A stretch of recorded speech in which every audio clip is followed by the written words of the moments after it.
এবার মানবতাবিরোধী অপরাধের মামলায় গ্রেফতার শহীদ জিয়া হত্যার আসামি মোজাফফর হোসেন।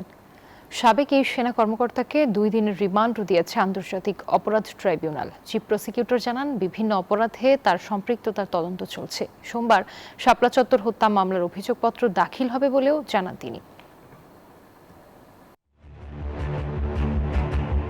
কঠোর নিরাপত্তায় শহীদ রাষ্ট্রপতি জিয়াউর রহমান হত্যা মামলার আসামি সাবেক সেনা কর্মকর্তা মোজাফফর হোসেনকে ঢাকা সেনানিবাস থেকে আনা হয় আন্তর্জাতিক অপরাধ ট্রাইব্যুনালে।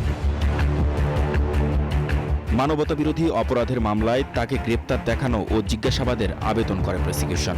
শুনানি শেষে তা গ্রহণ করে ট্রাইব্যুনাল। মানবতাবিরোধী অপরাধের সংশ্লিষ্টতায় তাকে আমাদের এখানে এনে জিজ্ঞাসাবাদের জন্য আমরা আবেদন করেছিলাম।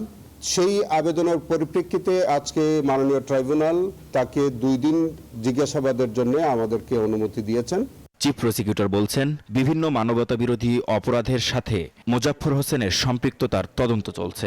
আমাদের সন্দেহ হচ্ছে যে তৎকালীন সরকারের সাথে তার সংশ্লিষ্টতা ছিল এবং তার সংশ্লিষ্টতার মধ্য দিয়েই মানবতাবিরোধী অপরাধেও তিনি অংশগ্রহণ করেছেন এবং মাসুদউদ্দিন চৌধুরীর মতো এরকম যে দুষ্কৃতিকারীদের সাথে তার একটা সুসম্পর্ক বজায় রেখেছেন। এদিকে সোমবার ট্রাইব্যুনালে শাপলা চত্বর হত্যা মামলার অভিযোগপত্র দাখিল করা হবে বলেও জানান চিফ প্রসিকিউটর।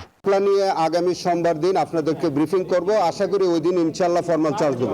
এদিন প্রয়াত জামায়াত নেতা দিলওয়ার হোসেন সাইদির মামলার সাক্ষী সুখরঞ্জন বালি অপহরণ মামলায় অভিযুক্ত ফজলুর রহমানকেও ট্রাইব্যুনালে হাজির করা হয়। আমরা একটি মিসকেস ফাইল করেছিলাম। মাহমুদ হাসান, নিউজ 24, ঢাকা।